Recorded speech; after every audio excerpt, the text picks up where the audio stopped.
Bruh. This round is ours.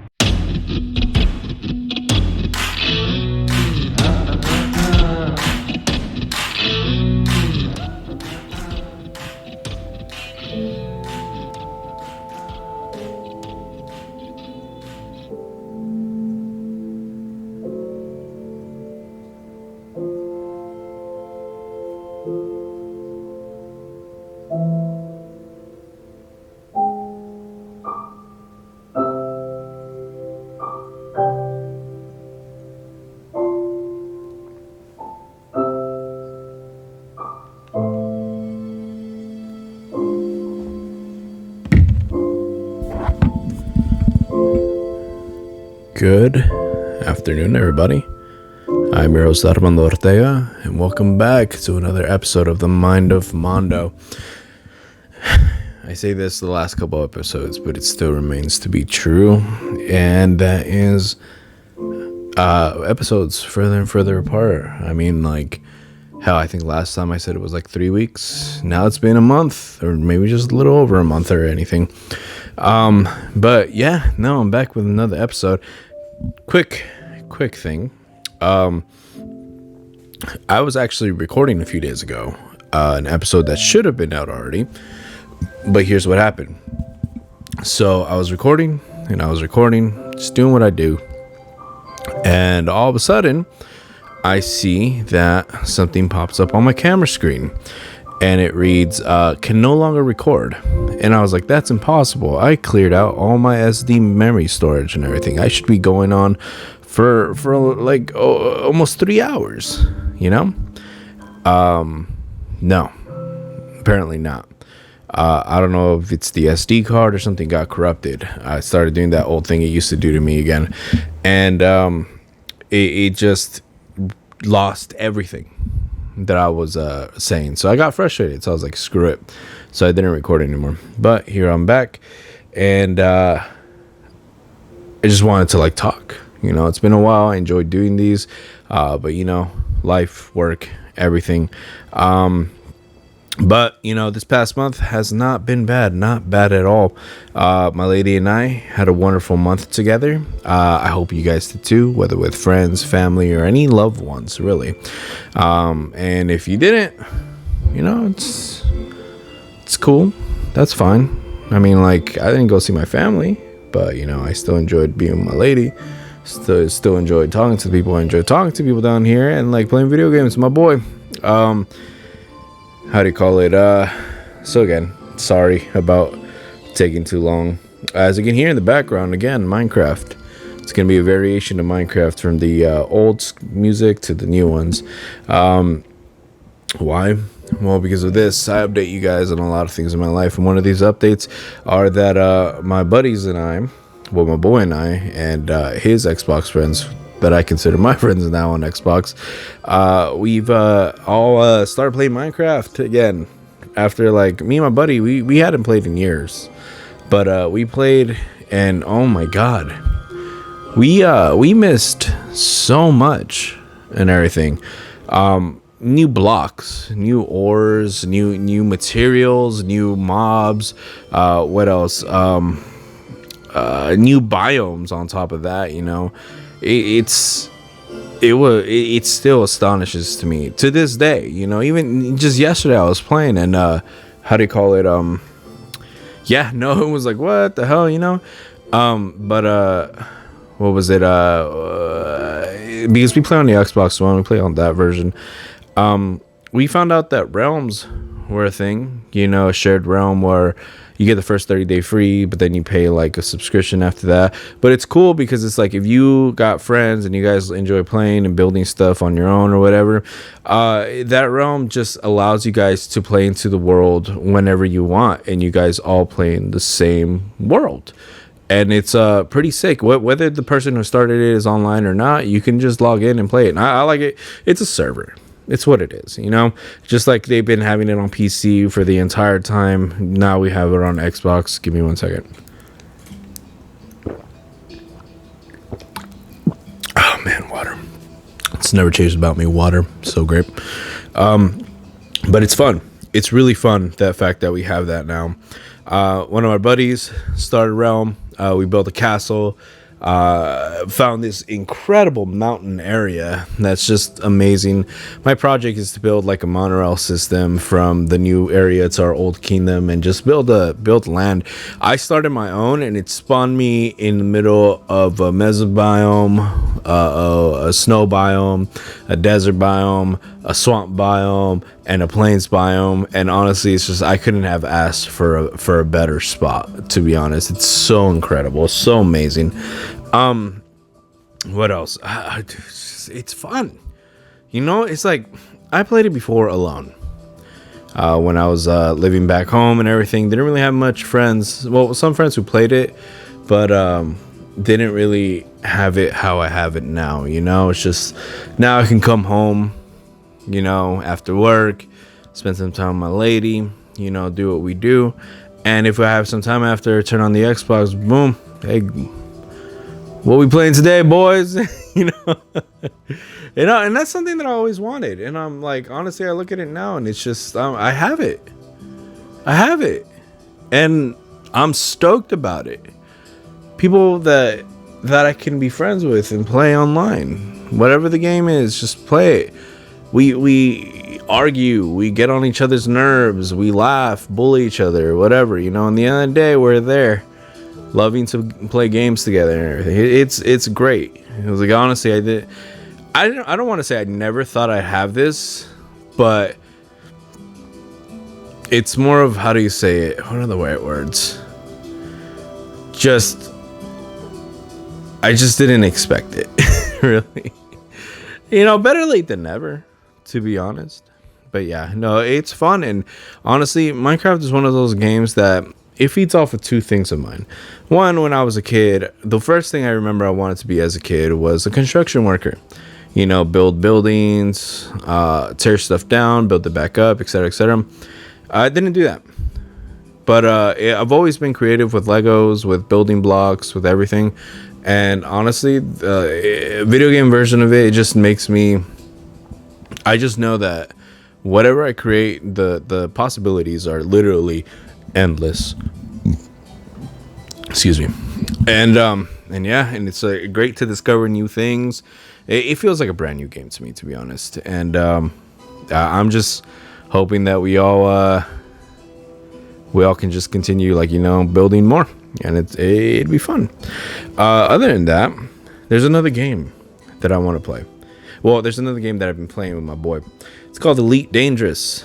It's a nice little space game and everything, flying around, collecting bounties, doing courier missions, just doing all this stuff, fighting for factions, and it's fun.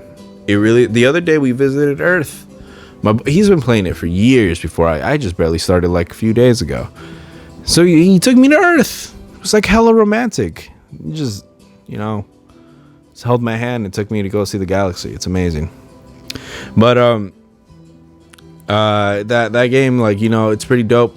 I have enough money to buy myself a new ship. It's only up from here, It kind of reminds me, in a way, of No Man's Sky. No, boy, don't get insulted if that's a bad thing in your eyes.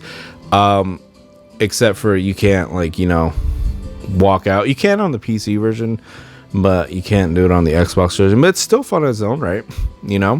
It's cool how the ships work differently. They're all basically the same principle, but they all have their little differences here and there to work it, and it's fun. I really do enjoy games like that too. But one game that me and him been wanting to play for the longest time, we all know Among Us. That game that blew up in popularity. Among Us has been out years before it blew up in 2020.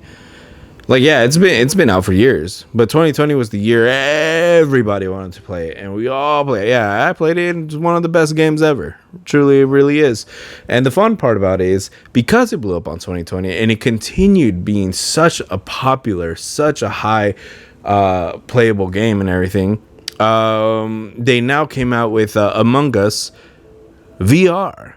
So there's clips on YouTube of just people doing some insane stuff in Among Us VR, and it looks fun. I really want one and everything. But the thing is, VR is really expensive. The cheaper ones go for around $200 or so. Maybe just a little bit less. But the really high end, high expensive ones, like damn near 1,000, if not just a bit over 1,000. But it's just like sometimes we all have that little something in our lives that we don't need, but we want. Like we want really bad, and we do our own choices into how we will achieve those things that we want really bad. Will you work an extra shift? Will you stay overtime? Will you pick up a different job on the side? I don't know. Maybe sell some stuff. Maybe build stuff, make stuff, and then sell it or whatever. I don't know. How bad do you want something, And right now we're talking about VR. How bad do you want a VR headset?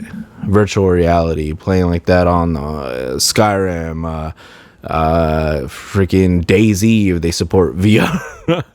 Among Us. How bad do you want a VR headset? What are you willing to do for a VR headset?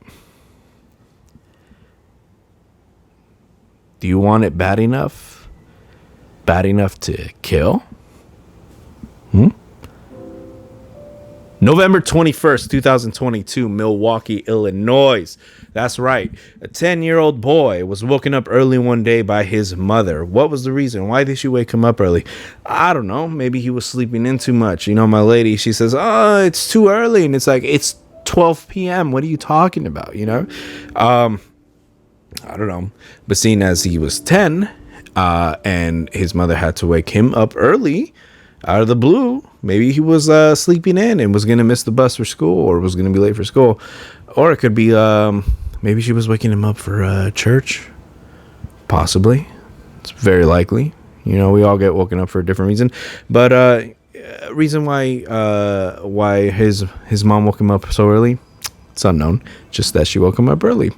Later throughout that day, the boy wanted a VR headset. It's all the rage now with all these video games coming out for VR and everything. Game is being changed to be VR compatible. He wants a VR headset. A 10-year-old wants a VR headset. Why not? They're fun, oh yeah, because they're expensive. You can spend a couple $100, maybe $1,000 on a VR headset and everything. We could be using that for food, for bills, for rent, for our car note, for gas, for any of the expenses that we have that we need in order to continue our way of life, our way of living and everything. Maybe we can make changes here and there, but unless we decide to hold on to what we call disposable income, it's very, very likely that we are not going to shell out immediately on the spot money for a VR headset. Well, anyway, she tells him, no, we're not going to get a VR headset. You're not going to have one. You don't need it. No, the answer is no. So, kids, they get mad. They don't get what they want. They get mad. It's understandable. I mean, even us as adults now, if we don't get what we want, we will get upset, really upset. What matters is not that we get upset. What matters is what will we do since we're upset? Are we just going to bite our tongue? Are we going to become passive aggressive? Are we going to be really aggressive, rude, a jerk? Or are we going to go all bananas and act like us acting like children is justified because we didn't get what we wanted? I had an ex who was like that, and she was a nightmare. Well, anyways, a lot of people have their different ways of expressing their disappointment and not getting what they want. Well, anyways, he gets upset. So what does he do? What do you think a 10-year-old boy does when his mother says, no, we're not getting the thing that you want? Throws a tantrum, kicks, screams, cries, everything become annoying. No. So what he does is he manages to get his mother's keys. I don't know, doubt she noticed by the way the rest of this story goes. He manages to get his mother's keys. He goes to his mother's bedroom where she keeps her gun locked away. He unlocks the area where she keeps her gun. He goes and grabs the gun and goes downstairs to the basement. Why the basement? because his mother was down there washing clothes. He then proceeds to point the gun at her and shoot her in the head. She dies. She dies. That's what it is. Oh my God. Someone surely must have heard it. Nobody else was in the house. From what I'm gathering from different articles, no one else was in the house. So he just kills his mom right there in the basement. He doesn't cry. He doesn't look confused. He doesn't look shocked or anything like that. Instead, what he does is he goes back upstairs and leaves her there, dead, bleeding out. He leaves her there. Instead of calling the cops, instead of calling someone, a family member or anything, he gets on the computer, logs into her Amazon account, and orders himself this VR headset on her credit card. And he just leaves her there until the very next day, where he starts growing concerned, as the reports state. He starts getting concerned because his mother is still laying down motionless in the exact same spot where he had left her after he shot her. So he calls the police, concerned, tells the police that his mom's dead. They get there and everything, and he tells the police, I was just here with my mom and her gun was here, and I started twirling the gun and everything, and it fired and it hit her. All right, well, he now told the cops, she's dead because of what I was doing, but I didn't mean to. He's 10 years old. What do you expect? When you give a machine gun to a chimp, you don't expect the chimp to practice gun safety or anything like that, trigger discipline or anything. What do you expect a 10-year-old to do? Anyways, now the family knows. The family knows, his aunt knows, his grandmother knows. They're all dead. Well, the mom's dead, and they're crying. Understandably so. They lost a family member. And what's worse is the fact that, at least at that point, they believed, even though it was an accident, they know that it was her son who killed her with a gun. All sad all around. Well, the aunt brought the boy to his grandmother's house. And when they got there, reports state that the boy saw the grandmother crying. So he walked up to the grandmother and what does it say? Yeah, he walks up to the grandmother and he states, "I'm really sorry for what happened. I'm sorry for killing my mom." To which he immediately follows up by saying, "Hey, did my Amazon package arrive yet?" No remorse. You can say that apology was remorse, but was it really?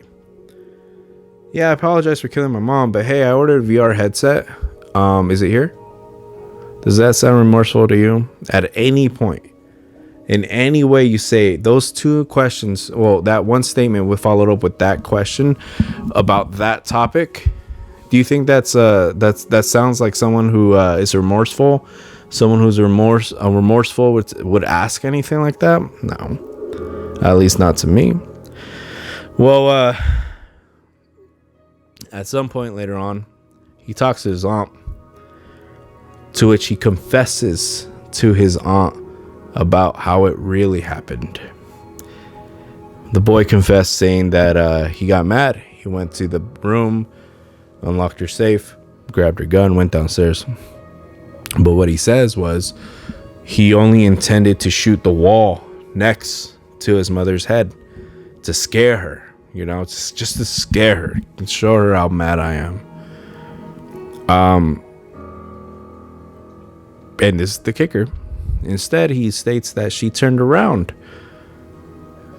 and saw him with the gun. Her last words: "Why do you have that? Put that down." That's it. That's all she said. That's all she wrote. So it's like that shows that, one, he did lie about everything, how it went down and everything. But two, it's just he came back, and after stating all that, it's like you looked your mother in the eyes as you pulled that trigger to take her life away. That's insane. Even for 10 years old, that is insane. The family was stating that he was always a troubled child.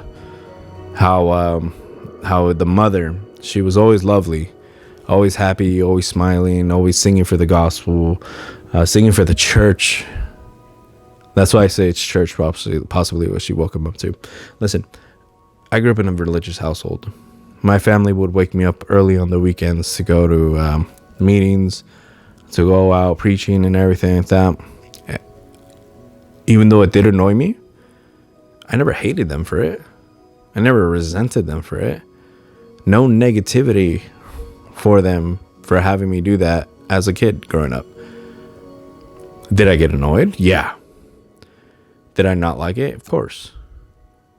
But never in my mind would I be able to, did I even think to get that angry, you know? And my mom's told me no a crap ton of times when it came down to things that I wanted. But I never, ever had any of that come across my mind in any way, shape, or form. It's insane. And yeah, no, I can speak from experience because I was 10 once. Like we all were 10 once. Man, it's insane how many people try and justify certain things. Well, they said that he was a troubled child. You know, anger issues. He would lash out. He would get mad. This, and that. It's like, oh, he was troubled. He was troubled. You can't completely blame him for that. He was troubled, this and that. Just a little fun fact. I had anger issues. I also lashed out. I also got angry and got mad and yelled and everything like that. I had my father's temper, and his temper is not that. His temper is not that, like, you know, resilient when it comes down to being tolerant and calm. So, and still, never thought about doing that. Never even used it as an excuse, because it doesn't even matter if you have problems with anger. You kill somebody, you kills them. What is that? You kill them.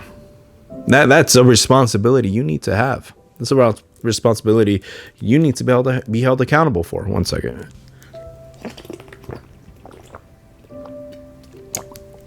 Oh man, hella good. Hey, still hasn't shut off on me, so that's a good sign. Anyways,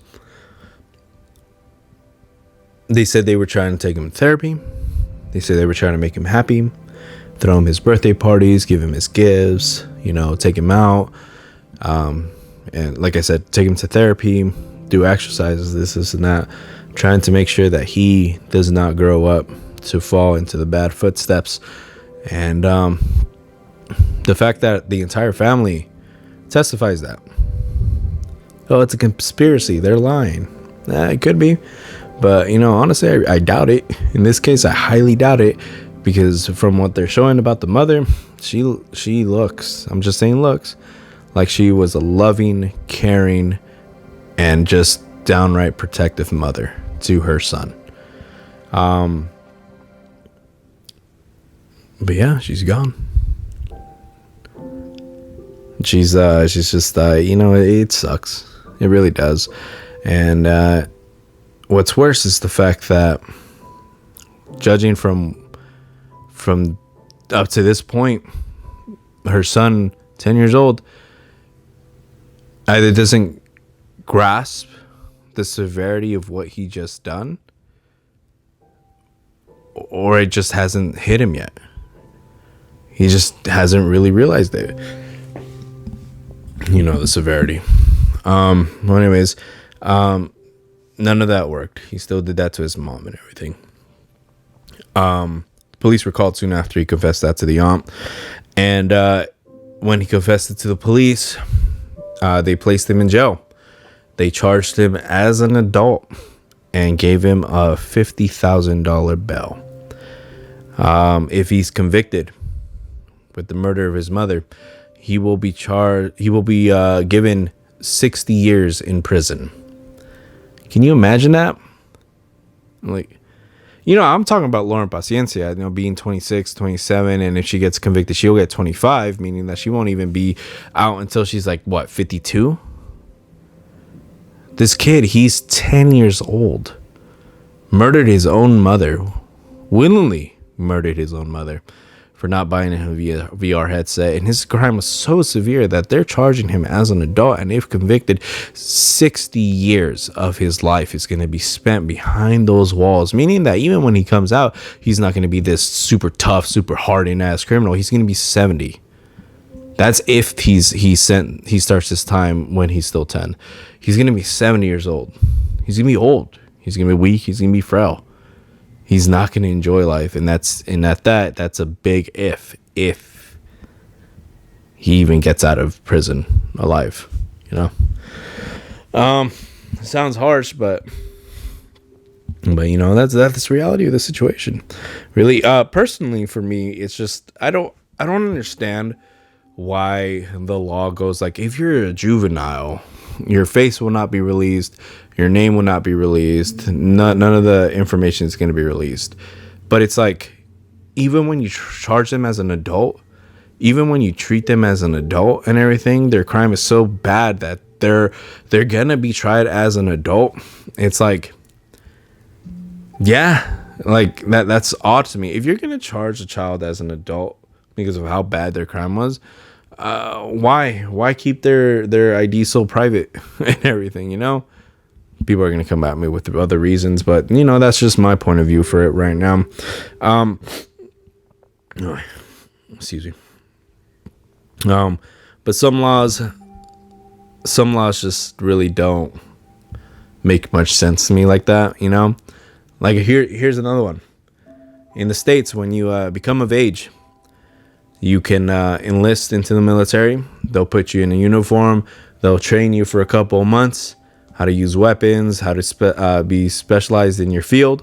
And then if need be, they send you overseas to different countries where you have a very high possibility of getting into combat. You are legally authorized to take any life necessary from another person in a foreign country. But despite doing all that, kill people, destroy buildings, destroy vehicles, just do the absolute most violent stuff. And then when it's all said and done, when you come home, guess what? You're not 21 yet. You can't drink a beer. You can't drink a beer. You can't have one beer. Why? Because it's illegal. So what if you just murdered? Murdered, right? Well, so what if you just killed a crap ton of people for whatever reason? So what if you saw people getting burned alive, or people being ripped apart by gunfire, or buildings falling on people, or anything? So what? Any of that. So what if you almost died? Maybe you got shot and you thought you were going to die, but you somehow pulled through. So what if you lost limbs? So what if you have PTSD or anything like that? That doesn't matter. Does not mean you're old enough to have one beer. That's it, you know? But yeah. It's just laws like that, really. To this day, there was an update today. That's why I felt like really talking about this guy's story. There was an update today. He's still in jail. You know, they haven't released him. They haven't paid his bail or anything like that. In fact, the kid's lawyer is trying to reduce the bail amount and everything. But, you know, even if they do reduce it, updates with more interviews with the family and everything, the family's scared of him. They're scared of this 10-year-old boy.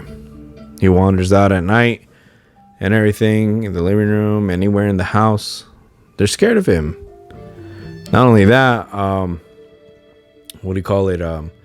they actually prefer that he stays in jail. December 6th is his court date. I believe it's December 6th. If it's wrong, I'll update it in post. Yeah, so they want to keep him in jail for right now. His aunt talks to him from time to time on the phone, and what she reports back is when she talks to him and she starts bringing up, you know, about him shooting his own mother, she states that he quickly shifts the conversation to something that he likes. And one of the things that he's adamant about knowing about is if they packaged his electronics and his laptop properly. That's it. That's all he cares about, his electronics.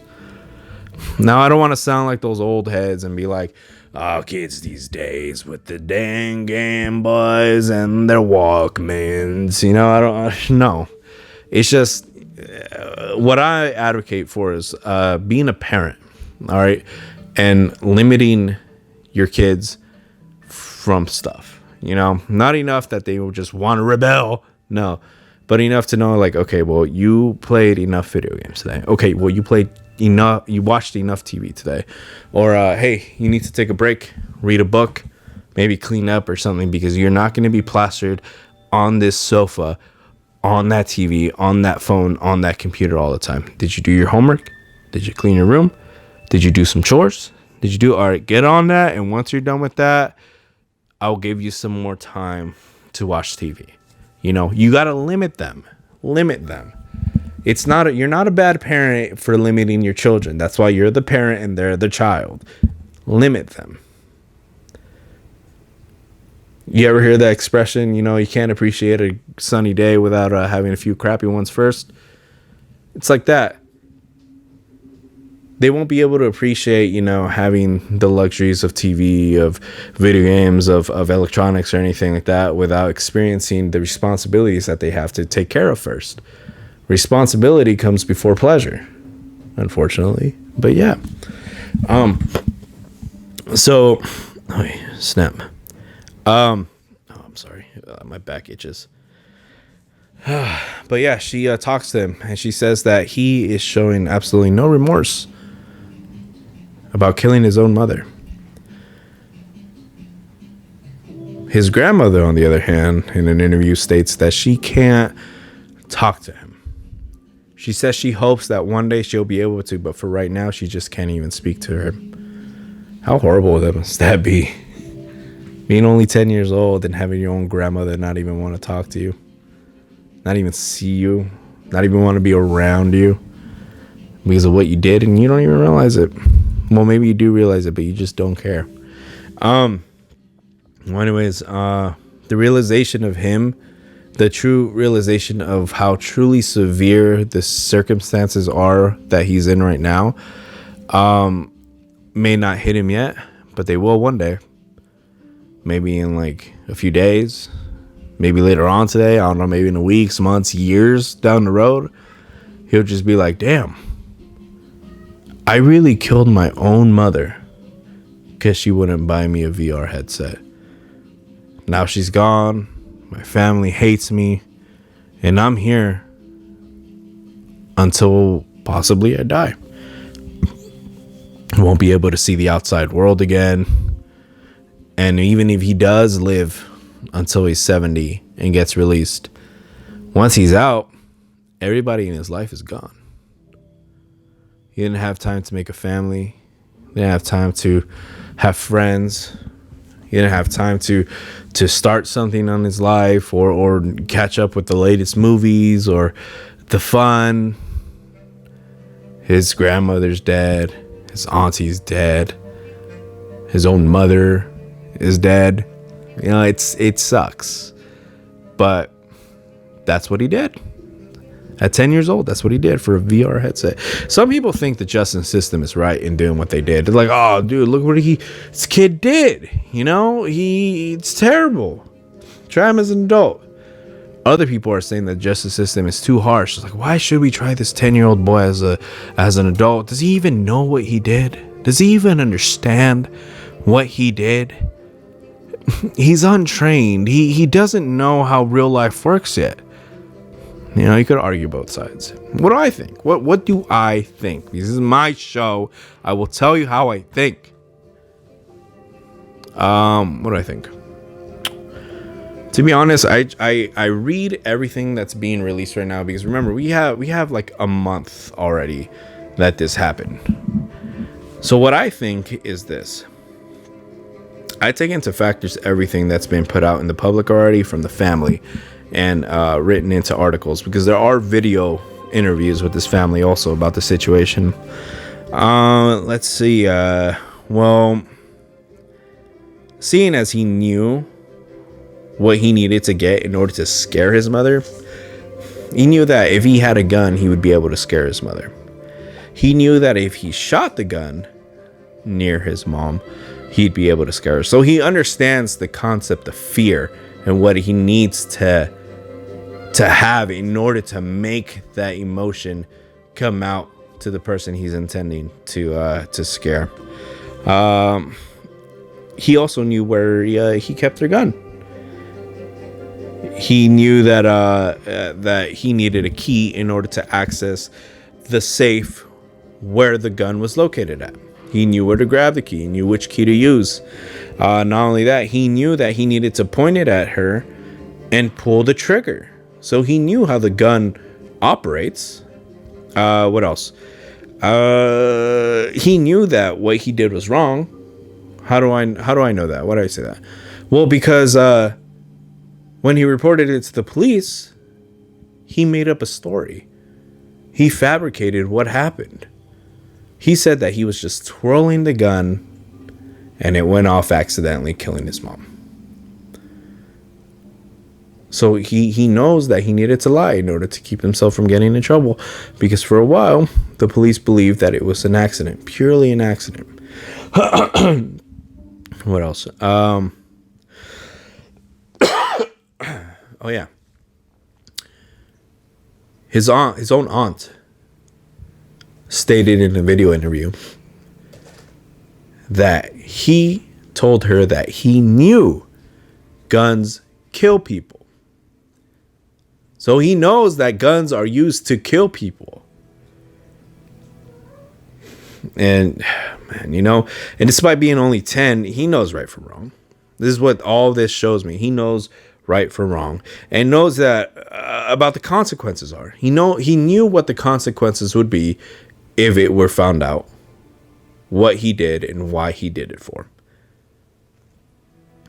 That's why he didn't want them to know the truth initially.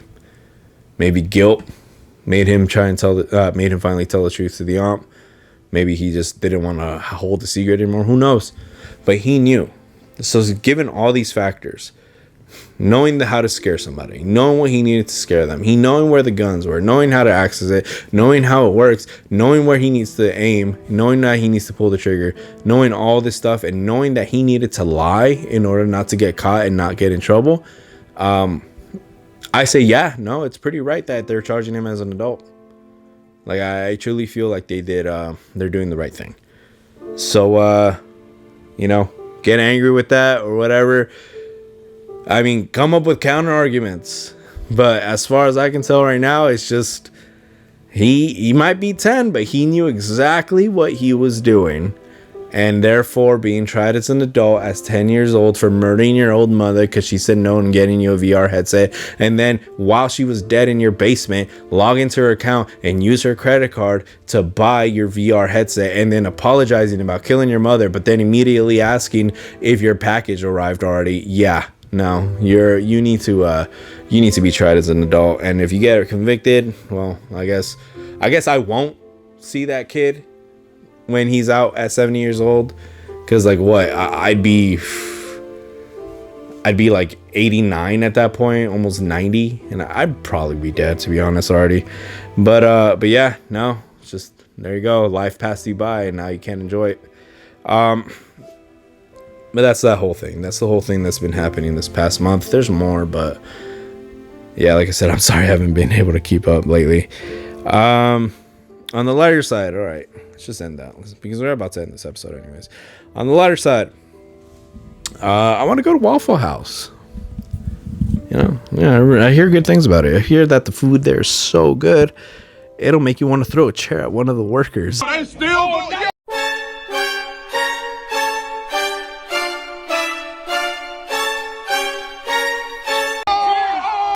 Oh man, Waffle House is so ghetto. I swear to God. No, I'd be down to go there. Imagine that.